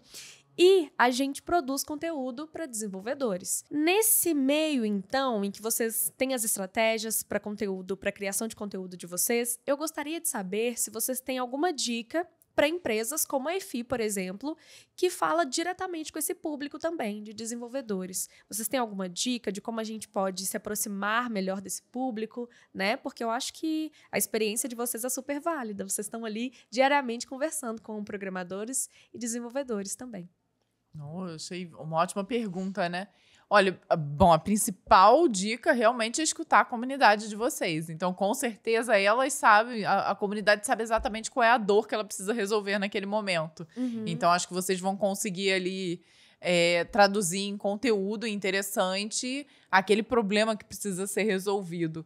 Mas não só aquele tão específico, né? Conseguir abranger ali um pouquinho mais tudo o que cerca essa tecnologia que vocês disponibilizam, que a gente sabe que tem muita coisa envolvida. Sim. Além disso, acho que eu posso citar também, a gente conversando com o pessoal aqui, viu que vocês aqui dentro de casa trabalham com muitas tecnologias. Uhum. Então, Sim. com certeza, dá para tirar muito conteúdo daí desse pessoal, né?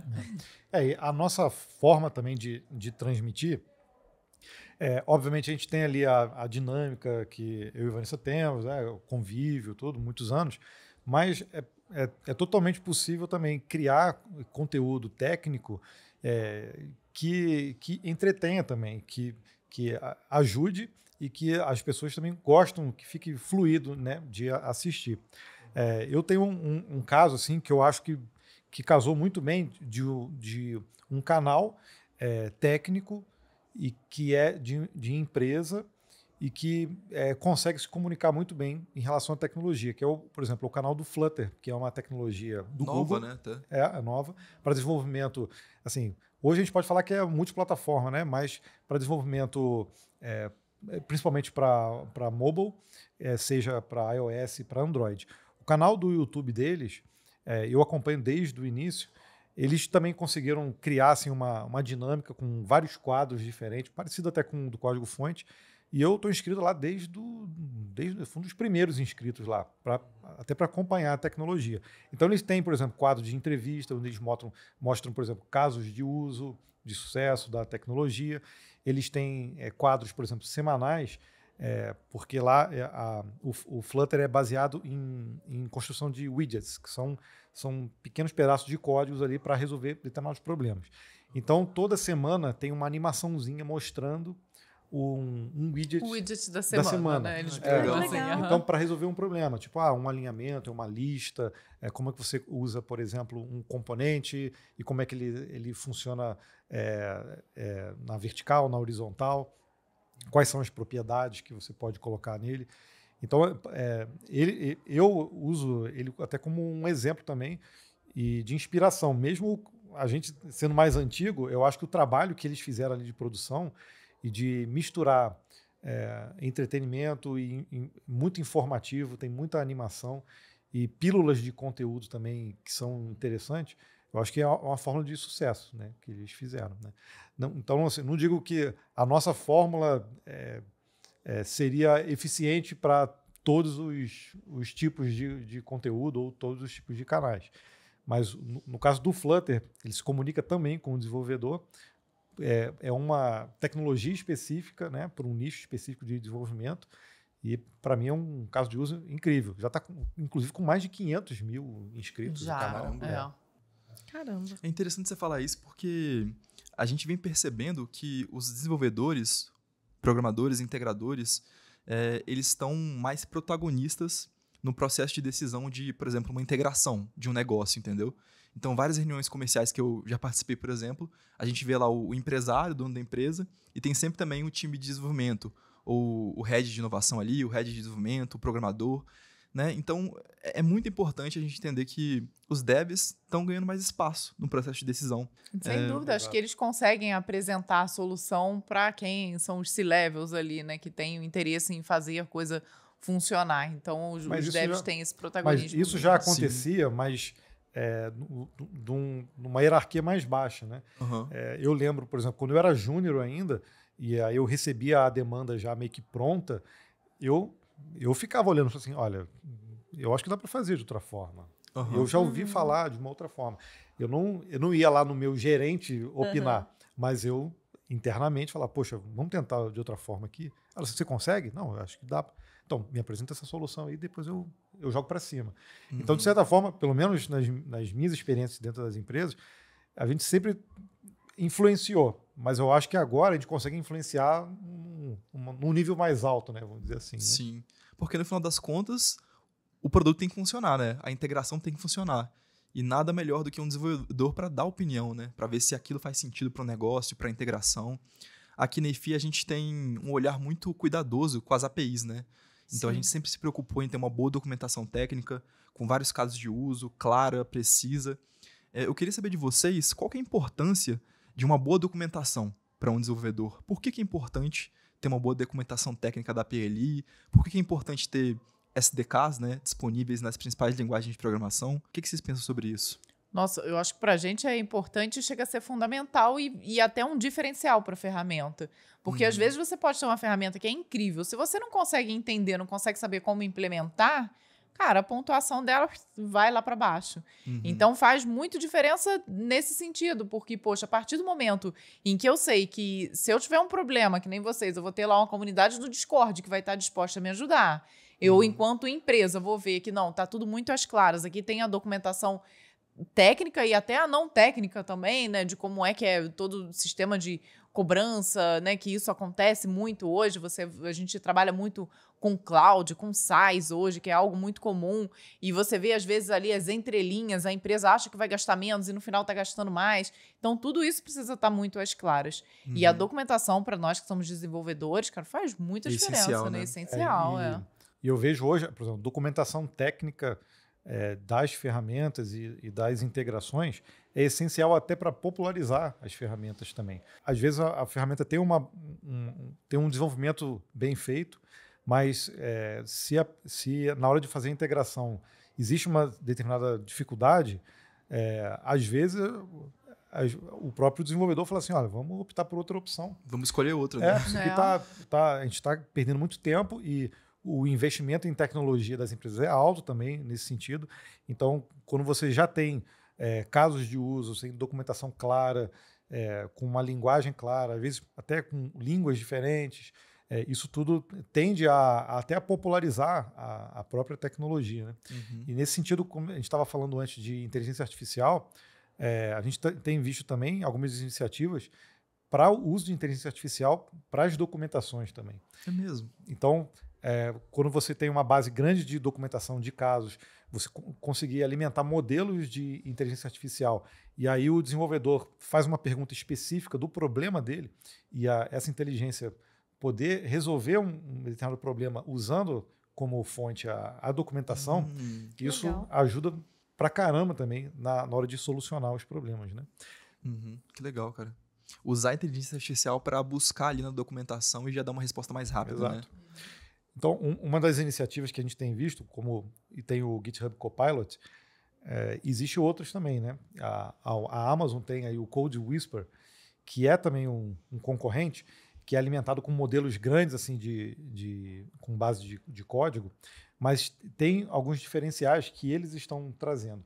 Então, por exemplo, se a gente pega uma base de código muito grande, um projeto que tem muito código, quando você vai usar o GitHub Copilot, ele não necessariamente lê o seu código todo. Então, quando você vai fazer perguntas para ele vai contextualizar o arquivo que você tem aberto ali naquele momento. E então, às vezes isso é muito pouco, né? E é pouco. Se você pedir alguma sugestão para criar alguma coisa, ele não vai sugerir exatamente aquilo. Você tem que adaptar tudo que ele está sugerindo. Nessa versão nova do Code Whisper, ele já faz uma estratégia diferente. Ele tem aquele modelo público, que é a base de código em que ele vai sugerir, e ele tem um modelo privado, que seria um modelo meio que treinado só com aquela sua base de código específica. Então, quando você pedir uma sugestão, ele vai contextualizar o seu modelo privado, então vai contextualizar todos os códigos aí com todos os arquivos que tem na sua base.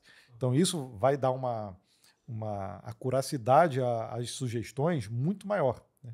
Então, o que a gente tem visto hoje, que já é incrível, de sugestão de código, essas coisas, a gente tende a melhorar bastante aí com esse tipo de treinamento, né? Usar um modelo híbrido, né? Um modelo público e um modelo privado próprio, né? Que não deve se comunicar, né? Até por questões de segurança também, de informação. Eu imagino onde que a gente vai chegar. Imagina em 2030, Evelyn, 2035. Chegou a hora das perguntas polêmicas. Eita, Você tem... nossa. Eu tava aqui... Ele estava lá no futuro, de repente a gente puxou pro presente. Você tem perguntas polêmicas, Evelyn, pra fazer? Eu tenho uma pergunta polêmica. Eu também tenho uma aqui. Talvez essa aqui que eu estou guardando, talvez seja uma pergunta polêmica também, não sei. Depende do que é polêmico. Depende do que é polêmico, né? Ou pra vocês. Pode mandar. Pode mandar? Depois Pode. você puxa a sua, então. Eu queria perguntar se vocês já passaram algum perrengue, alguma dor de integração quando vocês trabalhavam para empresas, com projetos pessoais, até mesmo na CLT, assim. Alguma dor de integração, sabe? Com alguma API, com alguma documentação técnica que estava mal escrita. Como é que vocês... Nossa, difícil você achar um caso agora só para contar. Pode ser algum caso que Olha, marcou vocês. Vou contar um que para mim foi emblemático, que eu lembro que a gente precisava implementar um pagamento através de boleto em uma dessas lojas. E nessa época não tinha esses meios de pagamentos, o meio de campo não. A gente ia direto ao banco para resolver o problema. Uhum. E eu fui num desses bancões e você tinha que falar com o gerente para pedir a documentação e tudo mais. Só que eu moro em Petrópolis, né? Nessa época eu morava em Petrópolis, né? E os bancos da cidade não estavam acostumados com isso, não tinha. E você não tinha como consultar a documentação na internet. A gente sabia que o banco tinha. Porque a gente já tinha visto, o Gabriel, onde você trabalhava, já estava implementando, então ele já tinha uma parte, mas eu tinha que habilitar para conta desse cliente meu específico. Eu cheguei no gerente sentado assim, expliquei para ele, não, nós não temos. Eu falei, não, tem sim. Aí eu olhei, atrás dele tinha um galhardete enorme e estava escrito a solução atrás dele. Aí eu virei e falei, ali atrás, tá vendo? Ó, tá escrito ali, vocês têm essa solução, é isso que eu preciso. Não, então, no caso do boleto, existia aquele campo carteira. Então, era uma carteira... Acho que eu lembro, era 176, não era? Carteira Nossa, eu não 176. vou lembrar, Gabriel. Eu confio na sua memória. Que era boleto sem registro. Tinha era um boleto diferente assim, que era utilizado na internet. E aí, na época, na agência lá da cidade, ela nunca tinha criado uma conta que habilitasse a carteira daquele número específica. Então, esse para mim me marcou, porque eu cheguei lá, assim, ninguém sabia me ajudar no banco que eu precisava. Eu já sabia o que eu precisava. E o pessoal do banco não conseguia me ajudar. Imagina, Vanessa bater lá na porta do gerente do banco. Aqui, olha ali. E ter que ensiná-lo, né? Não, você tem. Você tem sim, tá vendo? Ali atrás, olha pra trás, ó, tá vendo? Tá escrito ali, aquilo ali que eu preciso. Porque na época não tinha disponível na internet como tem hoje, né? Não tinha. E realmente precisava dessas habilitações manuais. Então o gerente precisava habilitar na conta aquela carteira específica para que eu pudesse implementar o boleto. Caramba. Então essa foi uma que me marcou, assim. A primeira implementação que eu fiz de boleto, eu baixei todo o manual lá da Febraban, porque tinha para gerar o QR Code, lá, né? O QR Code também, a formatação, todos os campos que tinham que ter, tudo. Então, fazia tudo na mão, unha. Porque não tinha o layout pronto ali já para gerar. E não tinha uma comunidade para você tirar uma dúvida, né? Nossa, era bem difícil. Mas o meu perrengue não foi com... Assim, meio de pagamento já teve muito perrengue, né? Mas o meu perrengue foi... Eu trabalhei num banco, num BNDES, uma época, E aí lá a gente tinha...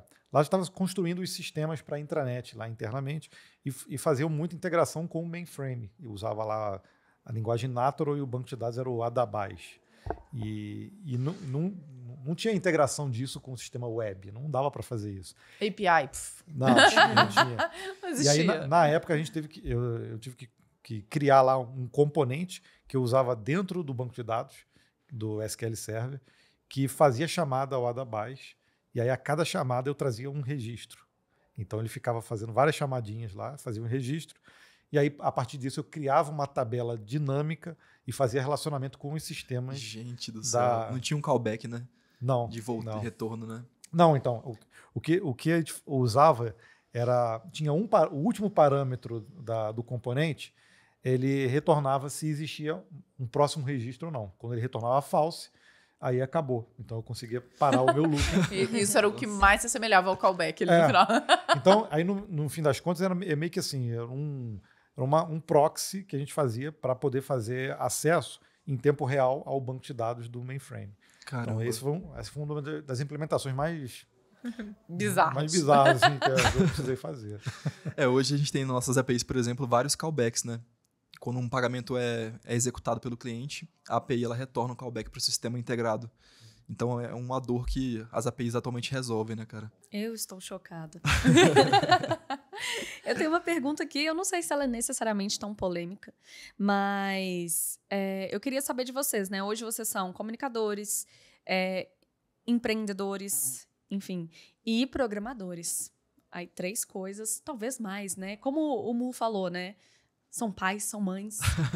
Pai, mãe. E aí eu queria saber de vocês se esse é o futuro dos desenvolvedores dessa profissão, né? Dos profissionais de tecnologia, ou se esse é só um dos caminhos, dos variados caminhos que um desenvolvedor pode seguir. Porque eu sei que vocês ficam antenados aí, enfim, né? Em como está a profissão hoje. E aí vocês acham que esse é o futuro? Olha, eu acho que esse é um dos caminhos.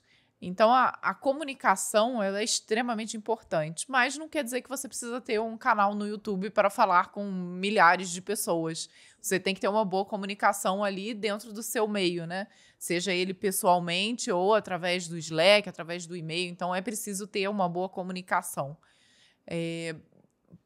Existe essa possibilidade de você virar meio que esse combo louco que nós dois somos? Existe, mas... acho que nem é para todo mundo e nem precisa ser, né? Nem todo mundo precisa ser empresário, precisa ser comunicador para falar com muitas pessoas. Eu acho que a gente é um caso meio diferente, né? São muitas experiências aí e muitos anos de caminhada por diversos caminhos aí meio tortuosos para chegar até aqui nesse momento, né? Tem muitas pessoas que vão para a nossa profissão porque acabam gostando da rotina, mas muitas pessoas acabam negligenciando também o desenvolvimento da própria comunicação. E da inteligência emocional também. Acho que são dois comportamentos, né, que são as soft skills que todo mundo fala hoje, que acho que são importantes. E a gente tem que ter consciência de que a gente precisa desenvolver. Você não precisa sair pronto para o mercado já com... A gente vai desenvolvendo aos poucos, né? Então, a cada experiência que você tem que trocar a experiência, você tem que se comunicar, porque a gente soluciona o problema, mas a gente tem que vender a nossa solução também. Então, se a gente tiver capacidade de mostrar, olha, essa é a solução, é melhor, mas por quê? Você tem que me provar. Ah, não, é porque é essa que... É só essa que eu sei fazer. Ok, então vende ela, mesmo que seja a única solução que você consiga fazer, né? Mas até um pouco dessa comunicação no sentido de você conseguir sair do techniquez, né? Porque às vezes você sabe que aquela é a melhor solução, mas sabe explicar para o cara do seu time, mas não vai saber explicar para o gerente que está acima de você. Então você tem que conseguir transpilar, né? O que a gente fala na computação, conseguir tirar de uma linguagem e colocar para outra. Então isso também é importante. E a inteligência emocional eu citei, que é justamente aquela capacidade que a gente tem de se adaptar a ambientes diferentes. E uma das características que eu e Vanessa nós temos é essa coisa de, quando a gente planeja algum projeto, alguma coisa, a gente insiste, mesmo sabendo que mesmo não está dando certo. Na insistência em alguns momentos. Mas a gente insiste porque a gente sabe que dali vai sair experiência que a gente vai aprender, mesmo errando, né? E acho que muitas pessoas hoje, não quero generalizar que se é por geração ou não, mas a gente percebe que muitas pessoas, às vezes, quando começam a enfrentar problemas que ela não tem capacidade naquele momento, ela meio que tem aquelas que eu vou atrás para resolver, eu quero adquirir conhecimento para conseguir resolver isso, e tem as que, não, isso não é para mim. Eu desmaio. Isso não é para mim, eu não quero muito. Porque, essencialmente, isso eu falo em todos os lugares, que programar é você lidar com a sua frustração. Nunca vai funcionar de primeira. Sempre vai dar problema. Não, e quando funciona de primeira, você fica, tem alguma coisa errada. Não é possível que isso rodou de primeira, gente. Tem uma coisa estranha. Então aprender o mais cedo possível a lidar com frustração e transformar isso em algo desafiador, que você vai superar, é o melhor sentimento que tem, porque quando funciona, quando você coloca em produção, quando a coisa está funcionando e você fala, pô, foi eu que fiz. Uma felicidade, né, cara? É muito legal. É a melhor coisa que existe, né? Então, o processo é esse, é sempre tortuoso. Então, a gente tem que aprender sempre a usar a inteligência emocional para transformar a frustração em algo perfeito. melhor. E eu vejo que existe um tabu, cara, assim, na sociedade, quando fala de devs, que dev é aquele funcionário que fica ali programando fechadinho, no quarto, no escuro, programando. Mas não, né? Os devs precisam aprender inteligência emocional, a colaborar, a se comunicar melhor, né, para vender os projetos. Então, acho que são habilidades que elas podem ser negligenciadas, mas fazem toda a diferença para performar melhor na carreira, né? Sim, para a saúde da pessoa também, né? Você ficar ali o tempo todo, achar que você só vai conversar com a máquina uma grande mentira hoje, né? Então, tudo bem, você tem que se dar muito bem ali, trabalhando no seu home office, às vezes sozinho, porque, né, tem esse glamour todo do home office que trabalhar com tecnologia proporciona, não são... Tá longe de ser qualquer profissão que consegue fazer isso, e a tecnologia já se provou que, de fato, é muito possível trabalhar no home office, mas também tem os seus desafios, né? Então, você não ter esse momento de, poxa, tá conversando ali com o pessoal, de almoçar com a galera, você tá o tempo todo ali fechado, só teclando, também faz mal em alguns momentos, né? Algumas pessoas não se adaptam. Então, tudo isso tem que ficar atento, né, aos sinais que o seu próprio corpo, sua mente está te dando e conseguir contornar todos eles aí com muita inteligência emocional, né? Excelentes dicas. Eu gostei muito. E aí eu quero saber se, para fechar, a gente vai ter definição tweet. Será? Todo podcast, todo episódio, a gente puxa uma definição tweet, que é uma definição que a gente pergunta para os convidados ali, em poucas palavras, né, igual o Twitter, em poucos caracteres, como que você define um determinado assunto, assim. Para vocês, qual que é a melhor linguagem de programação? Eu sei que depende do caso. Já vou responder com depende. Depende do negócio. Mas qual que vocês gostam mais de programar? Qual que vocês têm mais aptidão ali, que vocês veem que tem mais stacks? Tem isso? Qual que vocês mais preferido de vocês? Em 140 caracteres. A resposta. Eu começaria a resposta com depende. Uhum. Realmente, eu acho que depende. Já estourei o limite de caracteres. Ainda não. Depende, Porque porém, é essa. Depende, porque assim, não vai ter uma linguagem que vai resolver todos os problemas. Você realmente vão ter linguagens que são melhores para X coisa e outra linguagem vai ser melhor para Y. Hoje, linguagens que têm uma demanda legal de mercado, eu colocaria JavaScript e Python. É que você mais gosta também? Não necessariamente... Sim, elas são linguagens boas de se trabalhar, entendeu? Mas, por exemplo, eu não tenho experiência com Java. Mas, cara, é uma linguagem incrível, super consolidada no mercado. Então, eu não vou falar que eu gosto mais dela ou menos dela por conta da minha experiência, entendeu? Seria injusto com essa linguagem. Uhum. Porque, porra, é uma linguagem que você pode usar em qualquer lugar. Então tem um pouco disso. Eu acho que o gosto a gente tem que conseguir deixar um pouquinho de lado. Sim. Por mais que seja difícil. Faz sentido. Eu não fico em cima do muro, não. Não, vai lá, Gabriel. Então, boa sorte, Gabriel. Tchim-tchim pra você. Não, eu acho, dessas linguagens, a que consegue resolver uma gama muito grande de problemas, não só na área de desenvolvimento, é o Python. É o Python, né? O Python tá na web, tá na área de data science, tá na área de big data, tá na área... e é fácil de aprender. Tem muita suporte de comunidade, tá muito consolidado também. Muitos benefícios, né? Ainda não tem uma solução robusta assim, para desenvolvimento mobile. O pessoal até fala, tem sim, existe solução. Mas não no nível das outras. Né? Não dá para competir ainda no mercado. Mas eu gosto. Não foi minha linguagem principal lá atrás, trabalhei com outras também. Mas hoje é que quando eu penso assim, eu vou brincar com alguma coisa, eu vou construir alguma coisa, a primeira que vem na cabeça é o Python. Já vai pro Python, né? É. Eu adoro esse nome. Você sabe a origem, o significado? Nossa, eu vou lembrar. Não, eu acho que Python. não é da serpente. Eu acho que é do Monty Python mesmo, que é um grupo de comédia. Olha que antigão. Antigão, e foi dali que surgiu. Eu não lembro exatamente a história, teria que pesquisar. Eu já assisti, uma tosqueira que só. Muito bom. É engraçado. Aquela comédia bem tosca mesmo, assim, bem pastelão. Vamos saber. Você Então tem mais perguntas? Isso. Não. Eu tenho só mais uma aqui, que é uma pergunta polêmica pra gente fechar aqui ai, meu Deus do céu, mas não fechou ainda não? Qualquer coisa eu vou deixar o Gabriel respondendo sozinho. Eu acho que é a última, a gente pode fechar, tá, Ellen? Tá bom. Eu queria trazer uma pesquisa aqui que eu vi na internet, do Google, que a pesquisa disse o seguinte, que o Brasil terá um déficit de 530 mil profissionais de tecnologia até 2025, né? É uma pesquisa desse ano que o Google trouxe, ele chama Google for Startups, e ele fala sobre a escassez no mercado de TI, né? Então eles apontam ali a falta de diversidade, a ausência de talentos com perfil sênior, entre outros fatores podem trazer esse impacto. Eu queria saber de você, qual que é a opinião de vocês em relação a essa bolha de tecnologia que a gente tanto fala no mercado? Ela existe mesmo ou ela já passou? Porque a pesquisa mostra realmente que o Brasil precisa de desenvolvedores, né, cara? Vamos lá. Dá pra começar outro podcast. Né? Dá pra começar quantas horas a gente tem aqui pra discutir? A gente, até pela experiência que a gente tem lá no canal e tudo mais, houve, claro, assim, um boom absurdo nos últimos, 2 anos aí, que aconteceram até por conta de pandemia, que teve tudo, a tecnologia deu um ápice, assim, que, cara, estavam contratando desenvolvedores, assim, a pessoa pensava em talvez querer ser programadora, a empresa já puxava e vem cá que eu vou te treinar, entra aqui, fica aqui com a gente. Pagando bem, né? Pagando bem. Eu acho que hoje esse caso caiu um pouco. Então, é o caso do que estão buscando pessoas com maior senioridade. Então, você vê as pessoas com uma barreira para conseguir entrar no mercado de desenvolvimento.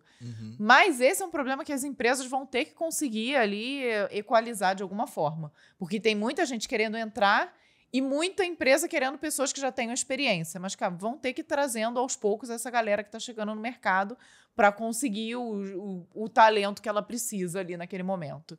Mas o fato é que eu acho que a tecnologia tem muita vaga aberta, tem muita. Todas as empresas que entram em contato com a gente, de vários níveis, de empresas pequenas a grandes, estão buscando profissionais. Então, assim, falar que acabou, não existe mais área de tecnologia, não está mais contratando. Mentira, gente, pelo amor de Deus. Eu aposto que aqui na EFI tem vaga aberta. Tem. Viu? Sem ter combinado, sem ter perguntado antes. Mas a gente vê que as empresas estão procurando. E isso não é qualquer área que está assim, com esse tipo de oportunidade, né? Isso realmente aconteceu nesses últimos anos, acho que deu uma visibilidade para a nossa área. Mas essa demanda já existe há muito tempo. Eu acredito que essa pesquisa, eu cheguei a ver essa pesquisa, tem como fonte uma pesquisa da Brascom também, que ela atualiza de tempos em tempos, né? Então, é interessante sempre olhar isso, porque os movimentos econômicos também influenciam nessas demandas também. Então, teve esses momentos em que as Big Techs, inclusive teve até uma das notícias que a gente deu lá no compilado, foi que um dos layoffs lá que foi feito lá pela Meta, por exemplo, pegou uma equipe lá pegou uma área de 10 mil pessoas e muitas das pessoas não tinham nenhum projeto, eles não estavam em nenhum projeto. Então a Meta contratou bem a mais do que necessitava, justamente para reter os talentos lá. Para que as pessoas não fossem trabalhar em outra empresa. Então estava nesse ponto. Então esse tipo de discrepância acho que talvez acabou. Porque aí chegou num ponto ali, não, vamos ter que ajustar aqui, o mercado não está mais demandando tanto, não vou segurar uma equipe inteira aqui que não está fazendo nada nesse momento. E aí tem 2 pontos aí, né? A demanda, ela existe, então todas as empresas que a gente tem contato sempre tem oportunidades abertas. E, por outro lado, a formação de mão de obra, que eu acho que também precisa ser revista. São 2 problemas, né? As empresas precisando das pessoas com experiência e as pessoas, muitas vezes, estudando de uma forma sem um foco necessário para conseguir abrir essa oportunidade ali do mercado. Então, esse é um problema grande que a gente vai ter não só no Brasil, né? E essa demanda geral, também né? é grande também no resto do mundo, né? Uhum. Interessante. Bons pontos de vista. Mas então eu acho que é isso, né? É isso, Evelyn. Fechamos? A gente fecha por aqui com muita tristeza no meu coração. Se deixasse a gente porque, aí, ó. além de tudo, vocês dois são muito simpáticos. Obrigada. De fato, assim, eu acho que a grande parte da audiência do canal deles, eu acho que está lá, inclusive, pela simpatia também, não só pelo conteúdo. Gostei muito de estar com vocês. Espero que vocês tenham feito uma ótima estadia aqui em Ouro Preto. Aproveitem para passear um pouquinho. E a gente vai ficando por aqui. Voltem mais vezes. Por favor. O Eficientes, podcast Eficientes, conectando você ao futuro dos negócios, está disponível no YouTube. Então, se você ainda não segue a gente, você está dando bobeira demais. Toda semana a gente está aqui num trampo de gravação para levar para você assuntos sobre empreendedorismo, tecnologia, mundo dos negócios, assim, uma infinidade de assuntos, né? Então, por favor, se inscreva no canal, maratone os outros episódios. Se você gosta, se você prefere streaming de áudio, vai lá também, então. Tá disponível no Spotify, Amazon Music, Deezer, tudo isso aí. E a gente vai ficando por aqui, então. Fechamos. Muito obrigado pela presença, pessoal. Ah, tem um detalhe aqui, ó. Eita, tem presente? Mais um presente pra vocês. Presente? Peraí, deixa eu pegar ele. Pega lá. Ao vivaço aqui. Obrigada. Vou aproveitando para agradecer Pode abrir, o pode convite, gente. Foi um prazer, muito bom conversar com vocês aqui. Muito bom, né? Falar de tecnologia, da área de desenvolvimento. Empreendedorismo, tudo tá junto e misturado aqui, em especial com a gente. Com certeza. A gente vai abrir aqui nos bastidores. A gente vai ficando por aqui. Até mais. Até mais. Tchau, tchau. Gente.